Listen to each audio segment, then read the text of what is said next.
All right, I found it. So this article is from the Washington Post. It says Packwood arrested, carried to Senate in filibuster showdown. So Senator Rob Packwood, and I was saying Packwood was carried feet first into the Senate chamber by Capitol Police early today as Democrats ordered the arrest of absent senators in a dramatic filibuster showdown over a Democratic bill on spending in senatorial campaigns. Packwood's arrest came after Democrats forced filibustering Republicans to hold the Senate floor in nonstop session through the night in an attempt to wear down their opposition to the bill. But as midnight approached, Republicans called the Democrats' bluff by ordering a series of quorum calls and then vanishing, leaving only Minority Whip Alan K. Simpson to hold the floor. Democrats weren't able to muster a quorum on their own, and in a highly unusual move, voted to have the Sergeant-at-Arms arrest absent senators in a move to keep the Senate in session until a quorum of at least 51 senators could be obtained.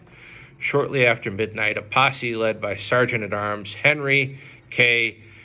Giguini, I think, marched through the Capitol in pursuit of Republican senators who apparently had gone into hiding, in a maneuver reminiscent of earlier filibusters in which senators sometimes registered in hotels under assumed names to avoid being rounded up for votes.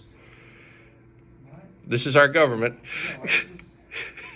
If they don't want to vote, why are they there? I mean, why are they elected officials if they don't want to vote on stuff? Well,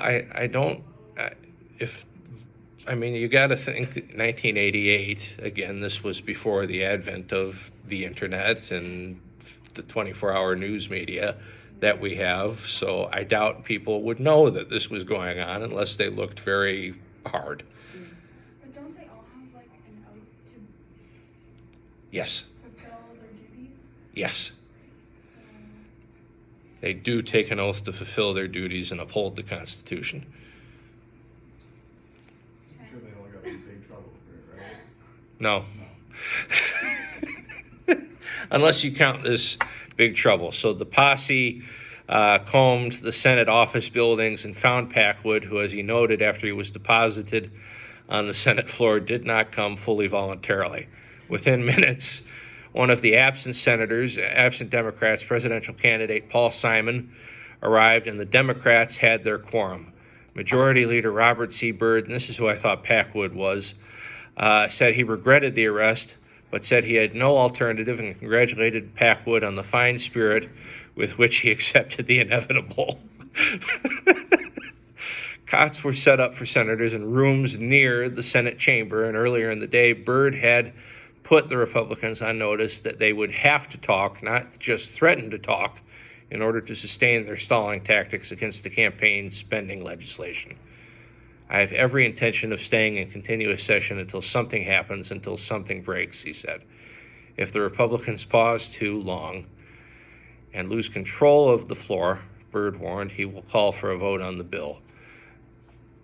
So, stuff happens, there's no agreement, and the arrest for absent senators is put out, and Packwood is brought feet first into the Senate floor by the Sergeant-at-Arms and his posse. Again, from the Washington Post, an article in 1988. Why is any of this allowed? Yep. Tail end of the Reagan administration.